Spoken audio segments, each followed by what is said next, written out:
for Pitt. Intercepted by Ray Hubble, who may go all the way again. He's going to be cut off in the sideline.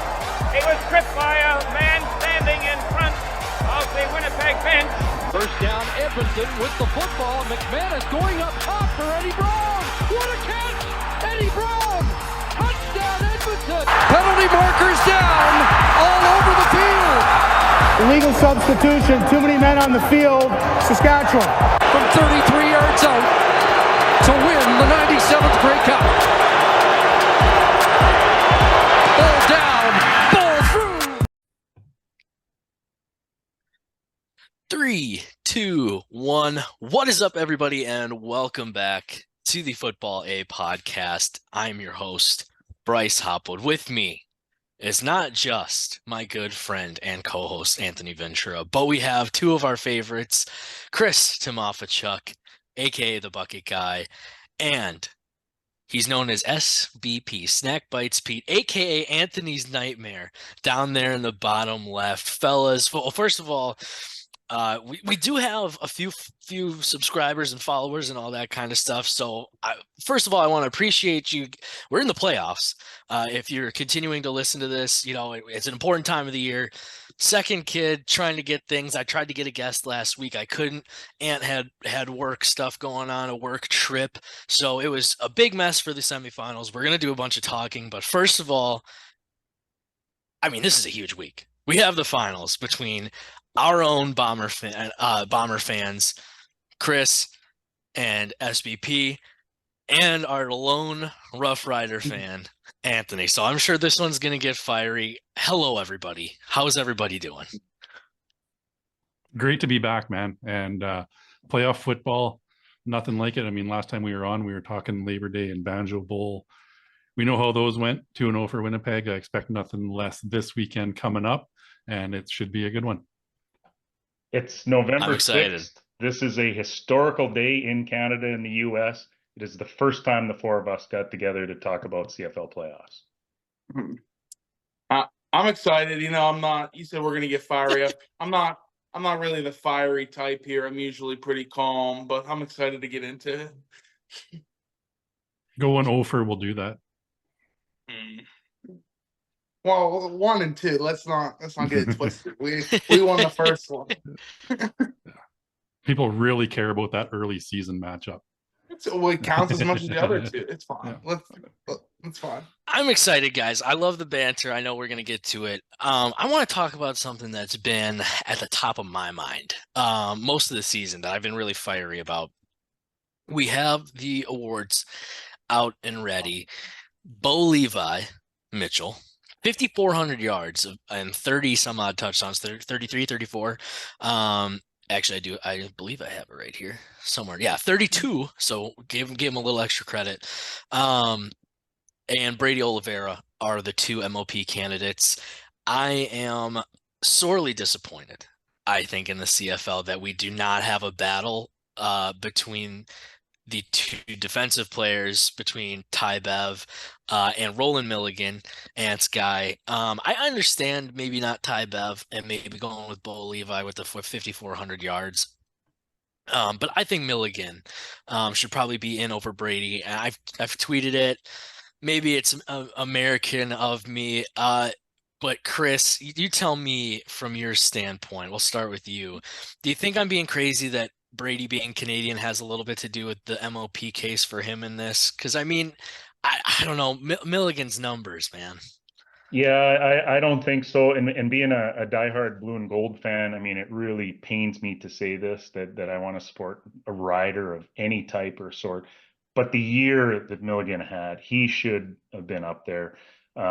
If we're not debating the award nominees come before Grey Cup time in the CFL, something's wrong. This is an annual event for the fans. The CFL always seems to throw some spice into it, and obviously they've done it here. I think the majority of the fans would agree with you. The league has made its decision, and we just got to live with it. So that's actually a good question, because this is our second award season in total since we started late October last year. Is the league the one who gets the final say? It's not like American awards where they have like a bunch of American press people decide and have votes on awards? How does the CFL MOP work? If either of you guys, I don't care who answers. It is writers.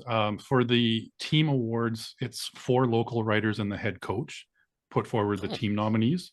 And then each division, there's those voters and they add a few more into the mix as well. So if anybody follows 3 Down Nation, a couple of guys on there do get votes as well, Okay. even though they're not local reporters for one specific team. And then once they get to the league nomination, then it's everybody involved on kind of both sides. So it's not the CFL itself. It's a mixture of coaches, local media, and national media. Okay. I can get behind that. I mean, like I said, I don't know. Maybe after yesterday, which was America's presidential election, maybe I think there was maybe a stolen vote for Brady or two, but that's just me being on my soapbox and trying to be lighthearted about a serious topic. But yeah, I did the numbers. I mean, I would argue that last year Brady probably got snubbed, and I think he's probably got a good 1,500 yards, 9 touchdowns there. And to Chad Kelly, I mean, he only had 4,100 yards, 23 touchdowns. He did have 8 rushing, but we know with the CFL, a lot of those are just short yardage. Compared to this year, I mean, Brady 6 less rushing touchdowns, about 170 less yards. Actually, what is that? 19 more catches, but 6 less yards and 1 less receiving touchdown for Brady. Obviously, we highlighted Bo Levi, but yeah, that's kind of been on my mind. The other award that I think, and you and I have talked about this guy a couple times, Jake Julian. All credit to Sean White on that side. Jake Julian not being up for Special Teamer of the Year is banana lands to me. I mean, best punter. I mean, I guess maybe Haggerty probably has with like he had the long, which was 88 to Julian's 87. But I put out the tweet. And we've kind of talked about this guy in the singles. You've been the Rouges. You've been a staunch anti-Rouge guy. But I mean, what do you think? Should a punter?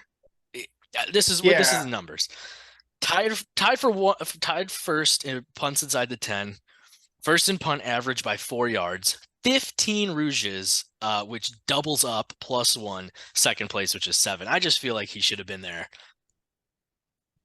Yeah, so my anti-Rouge is not on punts. I actually like the Rouge for the punts. I think it's good. I don't like Rouges on missed field goals. I think that's dumb, especially to end a game. I don't care, but I think certainly punting is such a big part of the game. You can really flip the field, and with the extra addition in the CFL where you can actually score on them, I think. Yes, Special Teamer of the Year, a punter could and should be in that conversation. He's obviously been the best one, so I think he's probably got a place in that conversation for sure. As good as Sean White's Chris, been. you're obviously a fan of the Bombers in the West. I'll leave it to you. What do you think of Jake Julian?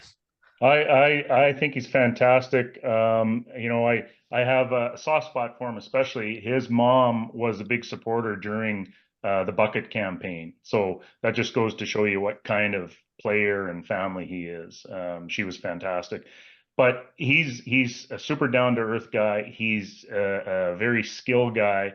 He's playing on a team that really struggled this year, and I think that probably cost his stock a little bit. Can't take anything away from Sean. He had a fantastic season. I mean, to be as consistent as he was, that's a rarity at that position. So it could have gone either way, but they went with Sean White instead. Jake will continue to be a outstanding punter and player for years to come, though. We could make arguments why Sean White should be the 5th best special teams player out of the West. I've got data to back it up, but I will say, Jake Julian was robbed. He broke John Ryan's record by over 4 yards. It's a 20-year-old record for punt average. We know John Ryan had a very long and successful NFL career as well. So if you've got a guy that's coming in and putting up those kinds of numbers, he deserves to be the nominee. Who are the other top four I you love have? that. Fiery. Okay, very quickly, I'll run them off here. Sean White was over 94% on his field goals made. His average was 30 yards. Rene Paredes was 93 point something percent made, so less than 1% worse percentage wise, 7 yards longer per attempt. Roland Milligan had a standout season on special teams as well. And it's rare for a cover guy to get the nod, but he had a phenomenal year. Sergio Castillo's make percentage was quite a bit lower, but his average make was 39 yards, so 9 yards longer than Sean White's. And his points above expected was almost 7 points higher than Sean White's. Look at that. I love the numbers. And anytime you get numbers to back it up, I always get behind it. One thing that obviously is a big, mostly different between, you know, American sports and especially the CFL, hockey obviously a little bit different, is the head coaching and GM thing. And I think this mostly, obviously, I mean, it feels what there's a couple guys, right? But I mostly, when it comes to Calgary and Dickinson, I don't know if I like this power giving it. Obviously, I would assume somewhat financial, in, you know, paying multiple people to do, you know, something that one guy could theoretically do. But I just don't like, you know, he kind of goes out and fires, I think it was like what, 4 or 5 of that Calgary staff that I don't, you know, I don't have an opinion yet on some of those people. I've not been here long enough to say if they are good at their job or not. But I, you know, dead last in points for by 37 points. In points scored, second most points allowed. Jake Meyer's season was fairly okay, I guess. Chris, I'll let you start. I mean, what do you think? I mean, obviously Dickinson, he's a pretty decorated CFL guy, became a citizen this year. They liked to bring that up at the beginning of the year up there in Canada. But talk to me about this kind of tightrope walk that these guys do with that position. Yeah, there's no disputing what he did as a player and through his time there as a quarterback. But you could talk to any of the Calgary fans, and the time for change has come. So I think the organization has felt the pressure, and this is what they chose to do. A year ago, Mark Killam was the guy, the candidate for a head coaching job elsewhere in the league. Teams couldn't get their hands on him fast enough. Everybody thought he's going to be moving on this year. And then he's like you said, fired, let go, and nobody's asking about him. So that just goes to show how your stock can go up and down in this league. I don't think they've done the right thing in Calgary. I think Calgary's still going to struggle for a couple of years. They're in a full-on rebuild. But that's the path that they've chosen. And you know, people like that have been around, Dickinson and others, I'm thinking Wally Buono in past years, they do carry a lot of power within the organization. And it's tough to see change made for those folks unless it really comes from the top. Yeah, that's interesting because obviously there's no, who are you gonna fire, yourself? So like I said, I was very interested in that relationship. And I gotta ask you this. Does the CFL have a quarterback problem? And you guys can chime in too here once I ask Ant. But what I mean by that is maybe not the quality of play. Like I think Jake Meyer, I mean, when you look at his numbers, top 4 or 5 quarterback in the league this year. I mean, plenty fine. Play, had the defense been a little bit better, they might have won more games and made the playoffs, whatever. Obviously, we have 2 guys out in BC, even like Davis Alexander for Montreal stepping in here, making some starts with injury, even late in the season here, to try to get Montreal into the playoff, or, you know, playoffs healthy, keep Cody healthy. Like, I'm kind of begging for a 10th team, man. And what do you think? Because I don't know if you agree with that maybe I'm valuing the quarterback play too much. I was gonna say, are you trying to say we have a quarterback problem because there's too many good quarterbacks? Is that yes? That's a problem? Yes, that's what I'm saying. Okay. Yeah, I mean, I don't think that's a problem. Again, the financial side is probably what prevents a 10th team, but I think a 10th team could work depending on where they put it. Obviously, I think there's enough quarterback talent to sustain a 10th team. Obviously, you get like Rourke stays in BC and Vernon goes to the new team, something like it. But you get the point. I think certainly there's enough talent to support a new team, and the quarterback play is really good. I'd probably be more worried that they're good enough to get NFL spots, and then there's less guys to fill the CFL spot. Yeah, you know what I mean. I'm some of them have played well enough to earn NFL camp spots, and if they would go, that would hurt the quarterback play in the league. But hopefully that doesn't happen. Yeah, obviously we saw Strevler. I mean, you guys first and foremost with Strevler and obviously BC's two quarterbacks. Like I said, I think Davis showed enough. I mean, he's at least going to bring the fun. I don't think anybody, like I tweeted this a couple weeks ago, I think that I don't think anybody plays harder any kind of football than Davis Alexander does. In any given game. But what do you guys think? I mean, are we in kind of the like quarterback era? Obviously in years past, you've had Flutie dominated the league back way in the day, but what do you guys think as Chris, you can start with the quality of quarterback play in the league right now. Yeah, I'll just add something saying, over the years, some of the best quarterbacks in the league have spent their first formative years as a backup quarterback. So, we say we have a problem with too many good quarterbacks. I think we've had it all along. I think it's good for the league. It's good after the season's over. These guys get a chance on a different team. You look at Drew Brown, who was Winnipeg's backup. He's now starting in Ottawa. And got them to the playoffs this year. So those kind of stories keep coming up. I think it's a good problem, if you call it a problem, for the league to have. I think it's a necessary problem because you've got some star quarterbacks aging out as well. Trevor Harris is going to be 39 by the time camp starts next year for the Riders.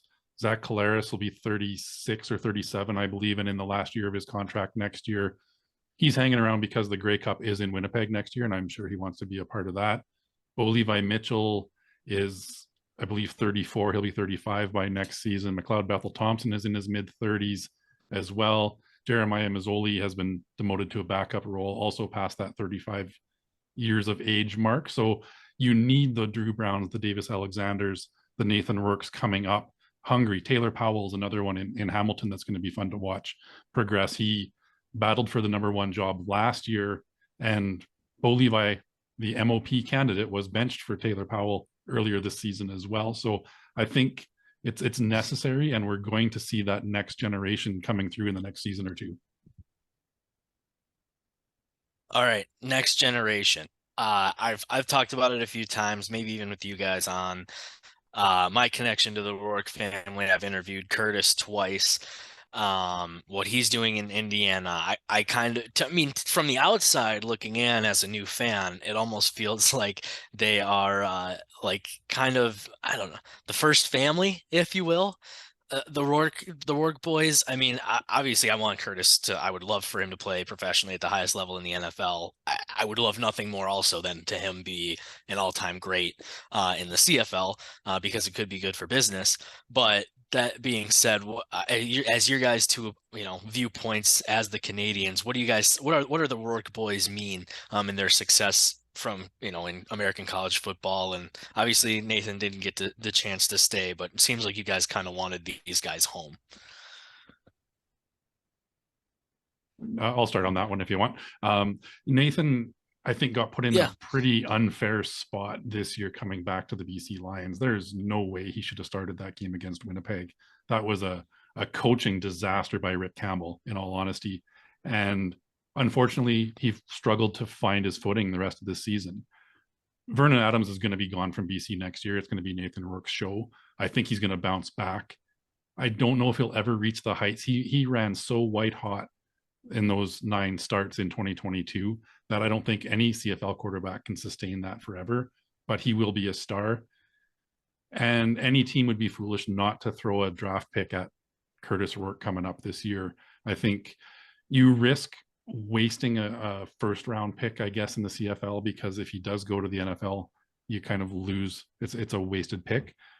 At the same time, a player of his caliber, I think he's better than Nathan was in college, and he's bigger. If he doesn't get success in the NFL and you own his rights in the CFL, it's a gold mine. Yeah, and we've seen the Yeah, I know. excitement level, sorry, Bryce, that's associated with Nathan. Imagine his brother coming along, right? And even having a better resume. I mean, that would get whatever fan base is involved excited. So are they the first family of CFL football? Maybe not yet, but if they come up here, I think you could put that moniker on them and we'll say that you guys came up with it in the first place. There's also Trey and Terrell I will Ford that be. have something to say about the first family of Canadian football, I guess. That's true. I mean, they both. Well, we can. I want to get to Trey because SBP are a little bit outspoken about him, but yeah, like I said, I'm always going to have a bias towards Curtis. If he ends up in the CFL, I would have a hard time not rooting for whoever it is, no matter who it is, because he's been so generous. To just me, I mean, like I said, I've gotten a chance to interview him twice in different spots, and I know he loves the Canadian side of things, but he's such a great competitor. And Ant doesn't like that answer, but Ant, I just don't like Indiana. I have no beef with Curtis. I hope he's really good in the league. I'm tired of Indiana. That's fair. That's fair. You Ohio State man. So I'm glad to see the let's say league. And I mean, speaking of Canadians, obviously first time ever having Canadians lead the league in receiving and rushing. So that's very cool as well. That it seems like the talent is growing. Is that fair to say, Chris? Do you think? I think the quality of talent is growing. We don't have big numbers, but the numbers that are there are very high quality players. Yeah, I'm excited for this.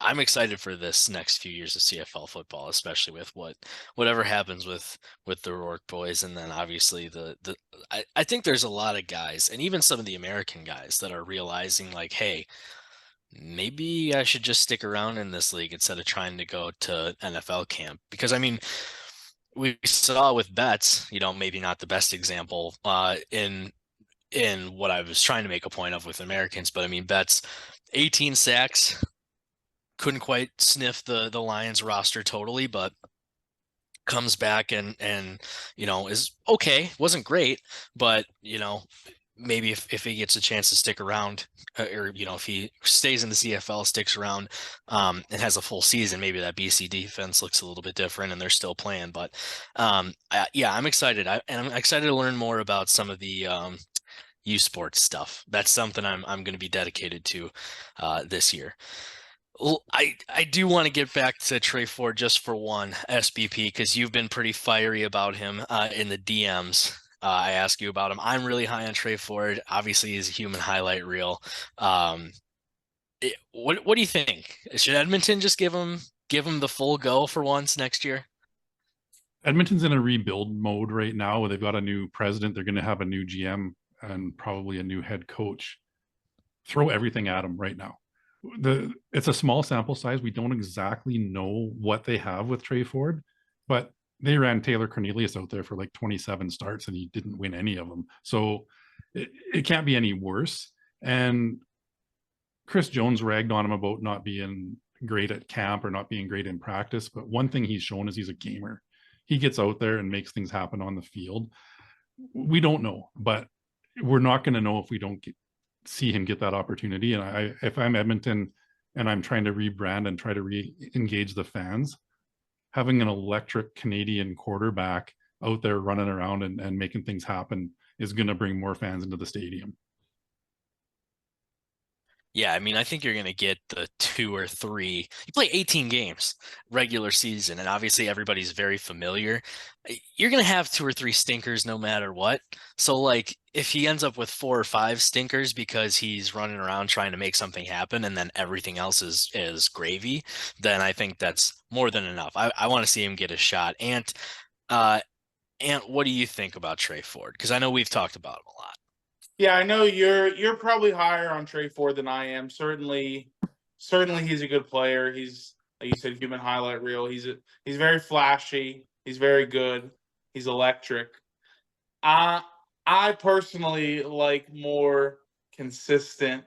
He's very up and down. And I know I've talked about that, like with the season as a whole, I don't like the up and down. I prefer if we're gonna be 9, like we finished 9-8. If we're gonna be 9-8, I'd just rather win one every other week. I'd rather just do that than have a 5-game win streak, 5-game lose streak back and forth. It's the same way with quarterback play with me. I prefer just the level. Obviously, you're gonna have one game here and there where it's really terrible, but generally, I'd like more consistency than what Trey Ford generally provides in what is admittedly a small sample size.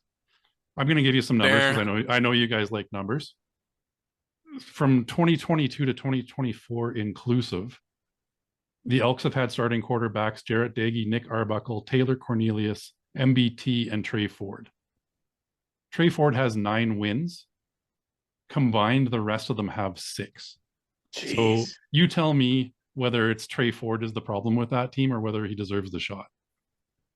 Yeah, that's what's tough. Yeah, that's what's tough because like in the NFL, you talking to just about anybody, people would scrutinize quarterback wins, but I don't know how, like that's just so shocking. I don't know how you could really deny that with what he brings. And even some of the, like I said, some of those losses, it's really ugly, but I want to see Trey out there. Should we get to these ball games for once? Yeah, I think we should get to the ball games this weekend. I wrote something down, and I'll start with SBP because I'm a little bit worried. He's a big numbers guy. I think I might get shredded on this one, but are we a little disappointed with Willie Jefferson's season?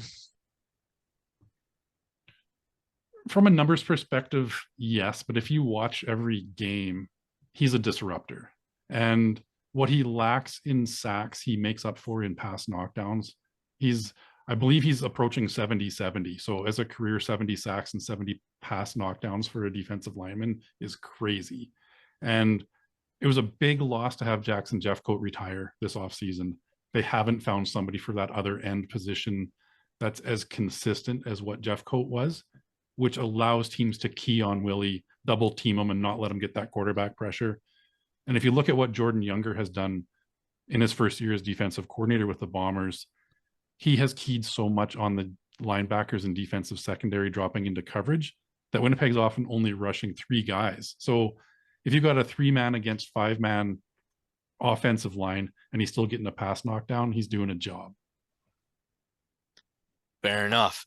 Chris, what do you think about Willie Jefferson? I feel like you might be a little bit harsher on Willie.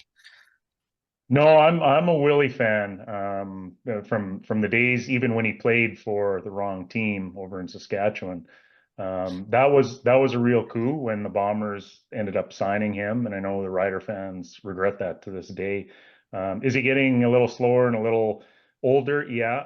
Does he still have an impact on the game? Absolutely. And to be a leader in that locker room is something you won't see in the stats. I think he's a key part of the defense. And, this game is really going to come down to in the trenches, who can open them up and who can close them down. So I expect Willie will have an impact on the game on Saturday. I'm glad you brought up the trenches because I think with this West final, I mean, we have like the two Winnipeg fans, obviously, and a Saskatchewan fan. Look, that first matchup of the year, the Saskatchewan defense was incredible. Kolaros was still kind of in the midst of some struggles.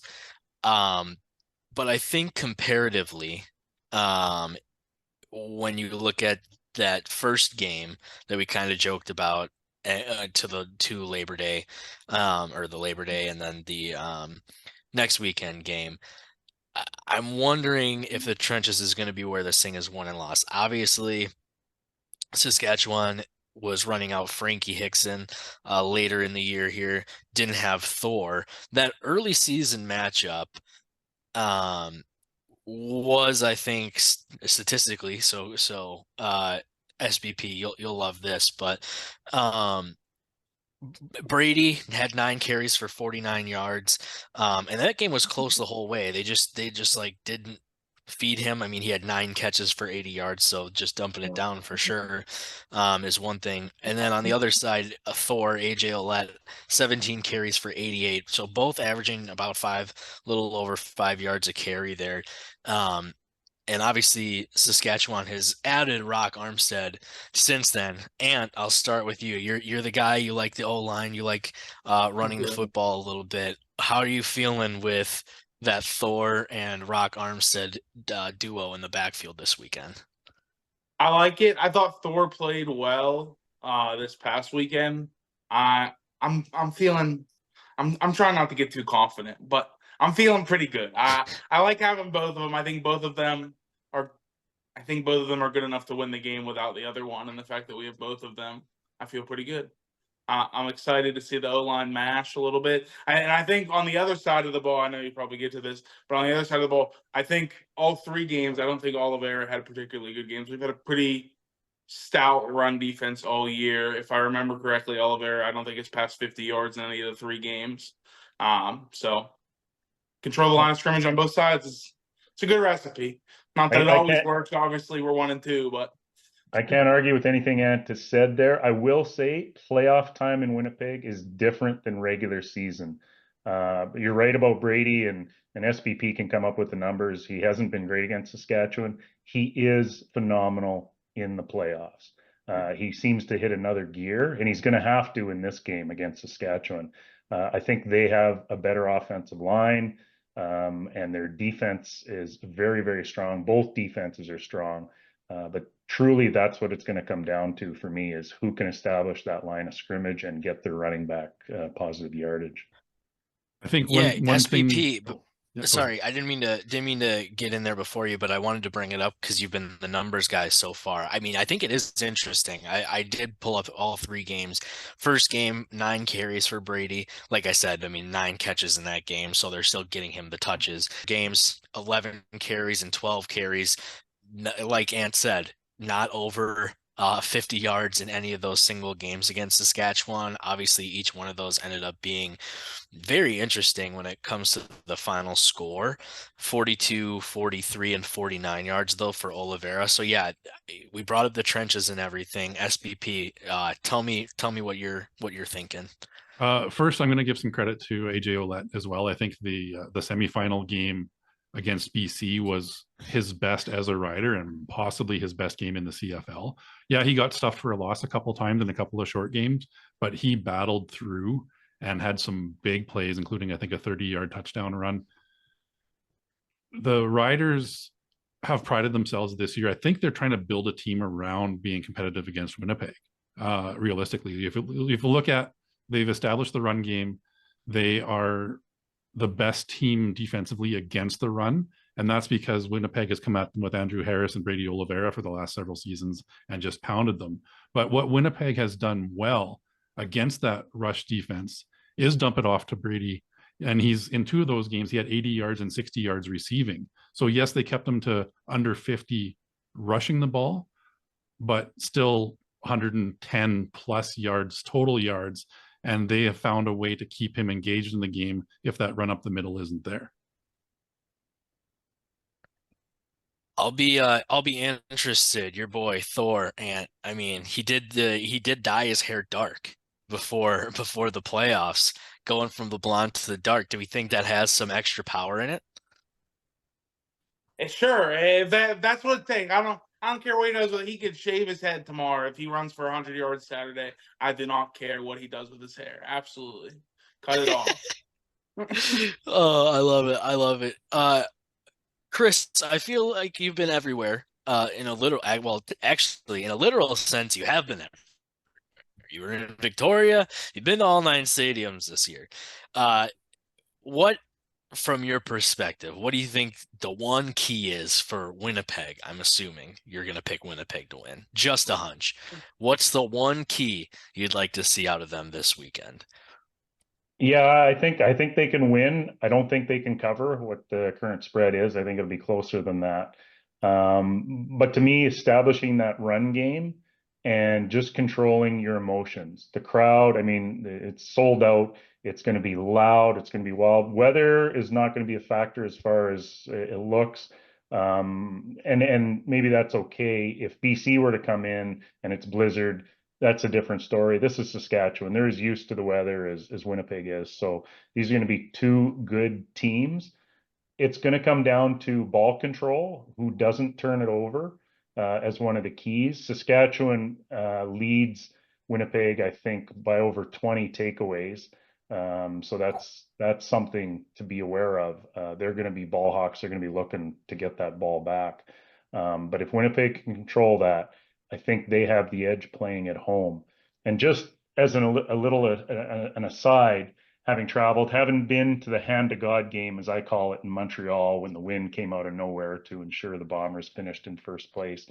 Afterwards, we chatted with some of the coaches and players, and an unnamed coach, I'll leave it at that, said, you know what the best thing about this win is? And we said, what? He goes, Saski's dead for first place. And then he walked away. So that's the kind of battle between Winnipeg and Saskatchewan at the coaching level, let alone players and fan level. So this is going to be a fantastic game on Saturday. I'm juiced up. Yeah, the season series, technically Saskatchewan, if you went by point differential, Saskatchewan would win based on the aggregate. We did win. Plus 3 points. Winnipeg's 2 wins coming by 5 and 2. That at the middle to end part of the season there. So I'm excited to get back. I mean, I've been watching all the games. That's for sure. But I'm excited to be locked back in this weekend myself. And yes, you've been a little too quiet. Come on. What does Saskatchewan need to do? I got fiery last Actually, time. no. Better.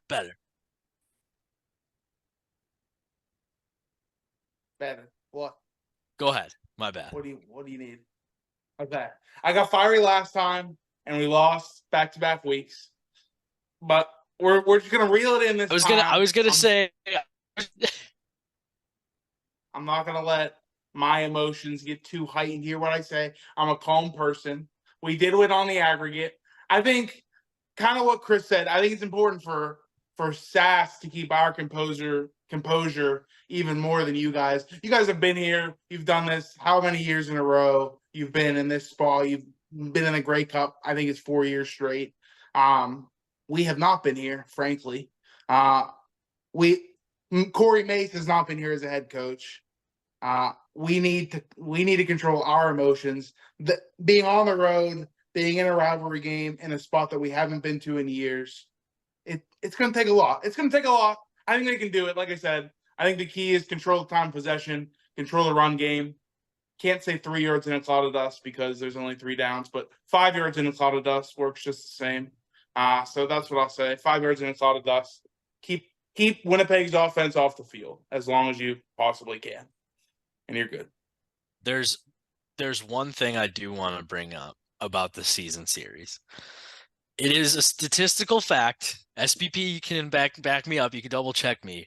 But Shea Patterson was the starting quarterback for Saskatchewan when they beat Winnipeg. I'm just saying. Do we think about maybe going, halftime if things are looking down? I'd rather lose with Trevor than win with Shea. I don't care. That's crazy. I hate that guy. Will you cheer when he plunges in from the one for that touchdown? Will you cheer then? Only if it's to win the game. And if that's his only touchdown. All right, now I'm kind of hoping for a Saskatchewan 21-20 win, and Shea Patterson has 3 goal line touchdowns. Don't you put that evil on me? No, don't you put that evil on me, Ricky Bobby. All right, well now I don't know. I don't know. I don't really know if I like how this is going. It feels a little too kumbaya in here. I mean, Anthony's nightmare down there in the left corner is being a little quiet too. Well, he probably knows that the Bombers at Winnipeg Stadium, whatever you want to call it, Princess Auto, call it by its name.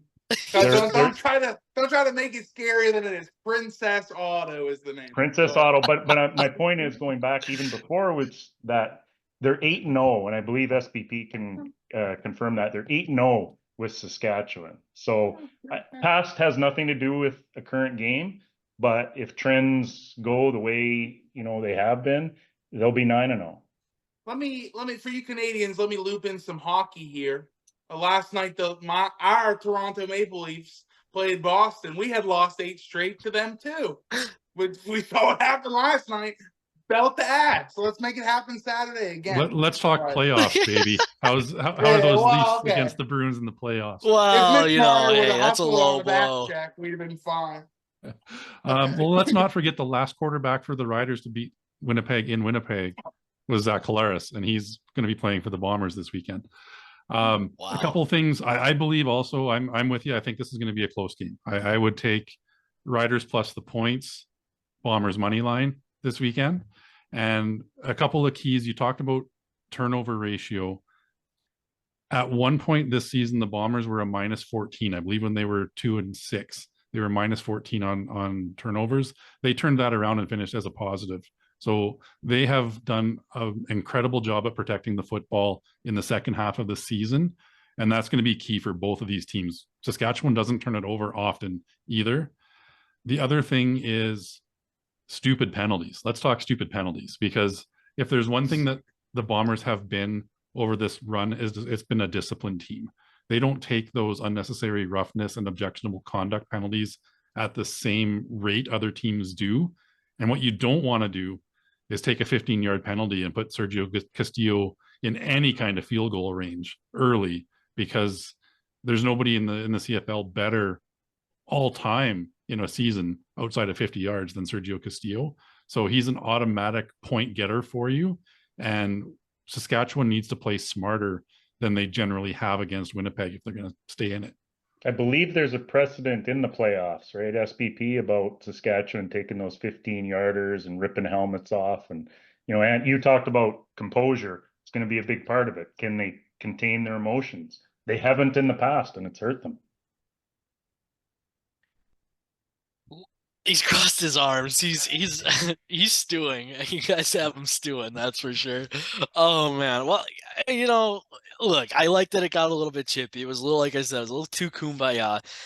How about I pat myself on the back a little bit and talk about my Montreal Alouettes here in the East Final, because I love this ball club.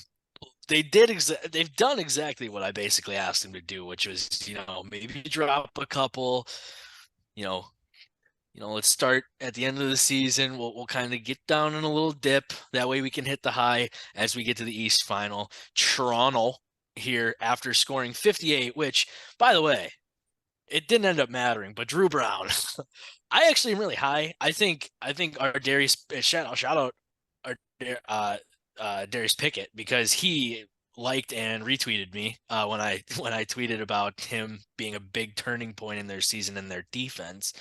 But yeah, Drew Brown, the lateral pick 6, and then it was over. So 58, not quite the story at the end there, trying to go down. Ottawa was to actually make it a ball game. But so I'm not too terribly worried about Toronto. Obviously SBP, we know, I don't know, CFL fans, not big fan of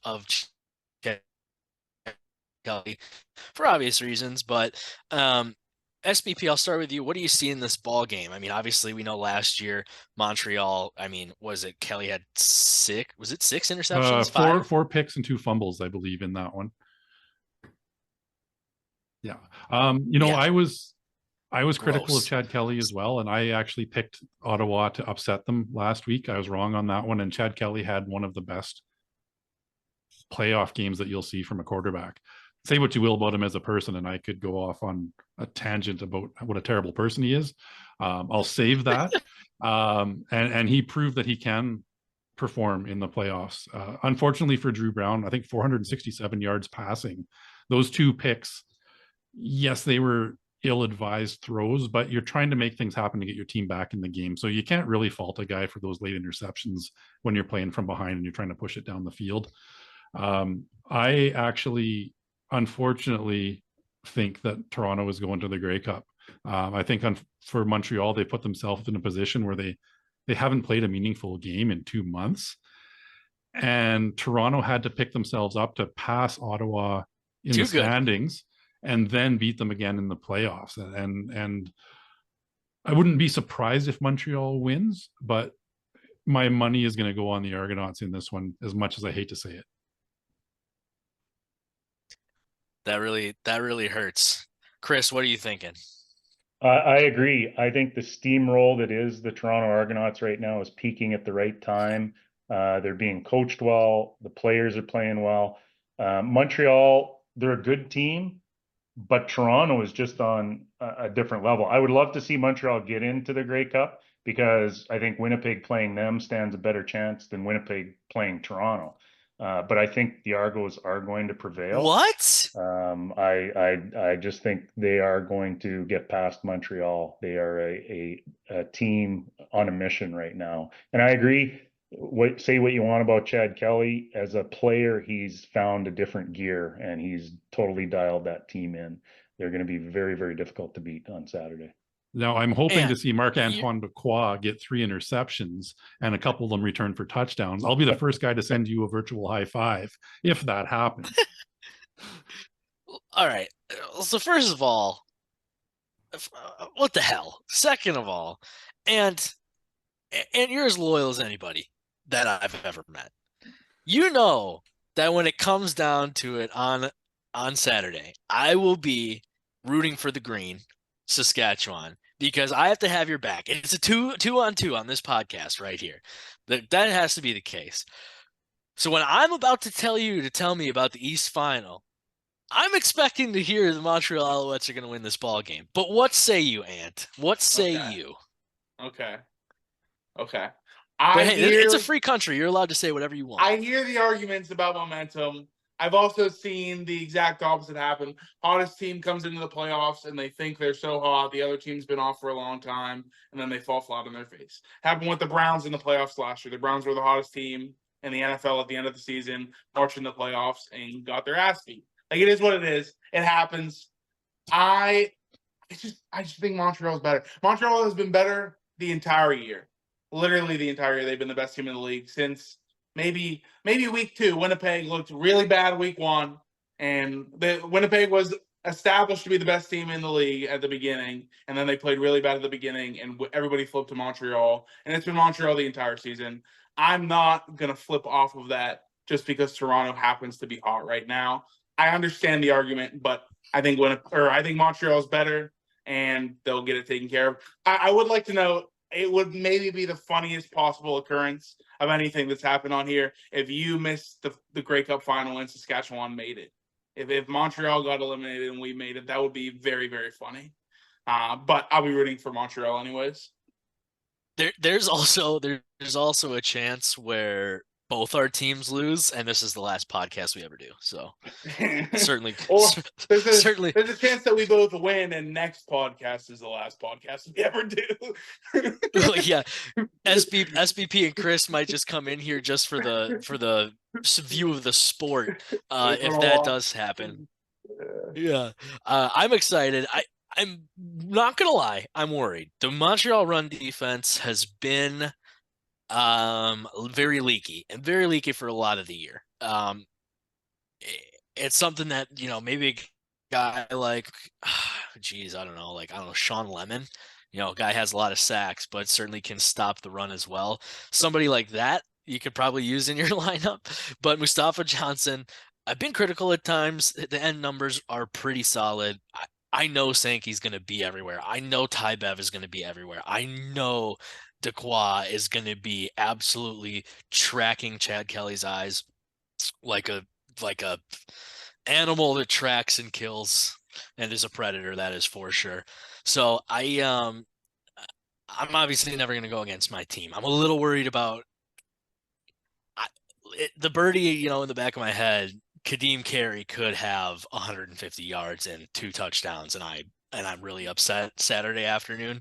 And then I just have to deal with the DMs of you guys going back and forth on Saturday night. So look, yeah, I don't know. We could have, probably should have beaten not BC.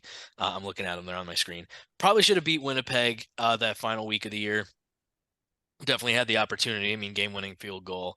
The week before that, BC like ran us out of the building, but we did some resting that week, so it'll be interesting. The rest versus rust debate lives on another week in the sports calendar. But yeah, I guess either way,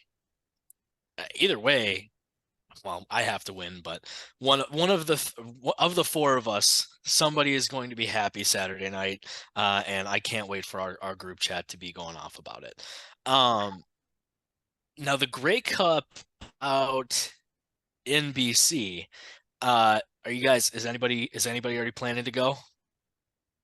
Not this year, unfortunately. Yes, I'll be out there this year. Ooh, I'm excited for that content. That's for sure. And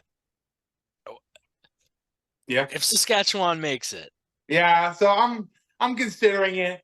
wow, I'm that'd be a big considering trip. it. That'd be a long trip. Yeah, I don't know if it's something I can swing with the time change and everything.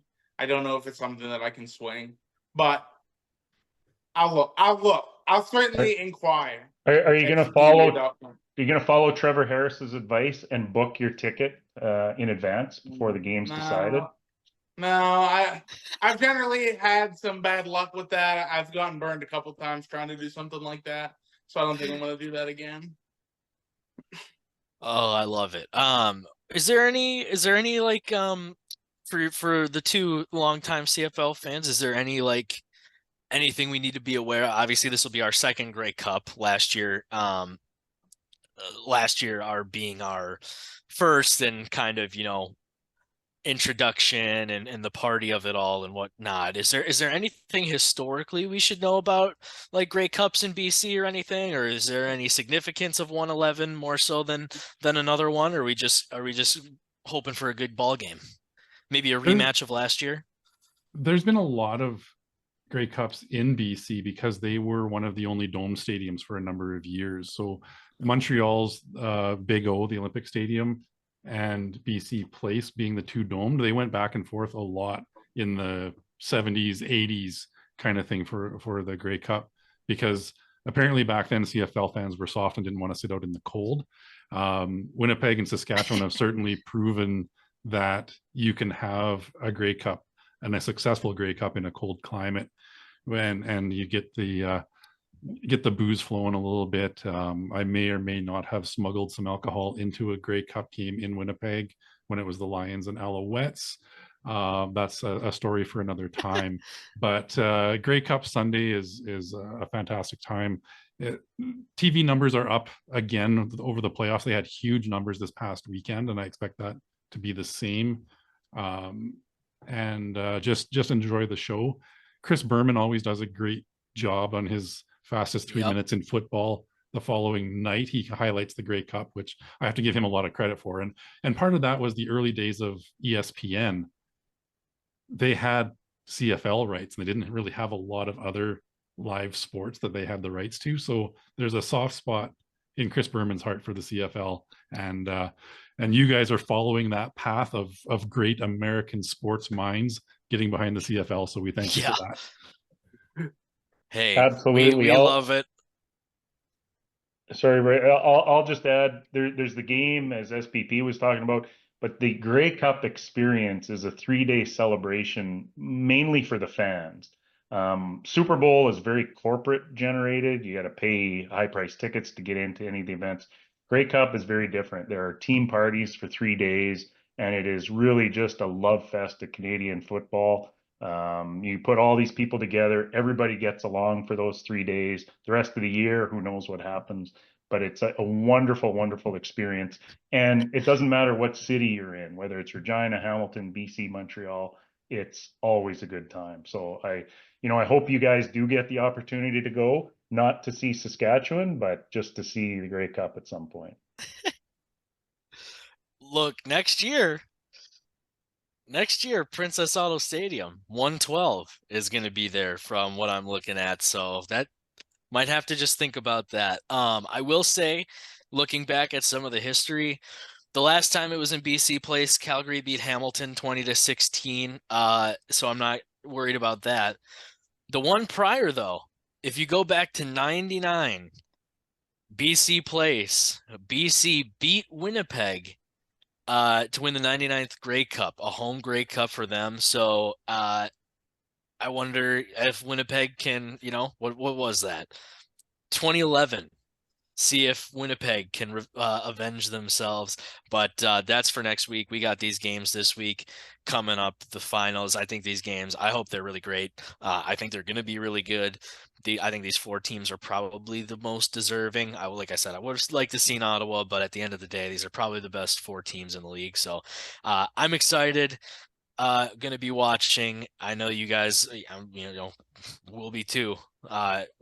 With the head-to-head matchup. So, guys, I cannot be more thankful every time you guys come on and donate your time, because I know you guys have things going on and whatnot. So it means the world to us to do the banter and everything. SBP and Chris, aka at some point official world record holder, hopefully, and aka the bucket guy. I know Ant won't say it this week, but he does appreciate it too. So yes, well, I'll admit it. We appreciate you guys coming on every time. It's sad. We're gonna have to beat your ass on Saturday. There's a quiet confidence on there's the two football a-hosts up here for me and the 2 Winnipeg fans below. There's a quiet confidence coming from that 2 screens below. So I guess any final words from the Canadians? Just a quick comment on the weather. It's looking like kickoff is going to be about 10 Celsius, which is 50 for your crazy weather system. So it's not going to be too much of a factor. We'll see what happens with the wind. And actually, a quick note on that punt by Montreal in the game against Winnipeg in the wind. If you guys want to do some CFL history, look up Bob Cameron, who was a longtime punter for the Winnipeg Blue Bombers and the best bad weather punter in probably football history. Probably would have got that one about 45 yards into that wind. He had a knack for dropping the nose of the football, driving it through the wind, and he wouldn't have been fazed by that little leaf tornado that came up. I love it. I love it. I'm excited. I give us some more. Everybody, thank you for listening. These have been our friends, Chris Tymofichuk, aka the Bucket Guy, future world record holder for the fastest to visit all 9 CFL stadiums. SBP, aka Anthony's Nightmare. SBP, what's the pod again? Just tell the people. Third Down Gamble. Yeah, I'm aware. I want the people to be aware. Third Down Gamble. SBP is on there. They have a new episode that'll be out at some point this week. I believe on Thursday. Love it. Tomorrow. We're recording this on Wednesday evening. And the other quadrant is my favorite co-host. Ant, any final words? Go Rough Riders, get it done. Get it done, please. For my mental health, please. Get it done for Ant. Thank you, everybody, again for listening so much. We will see you next week. The Grey Cup.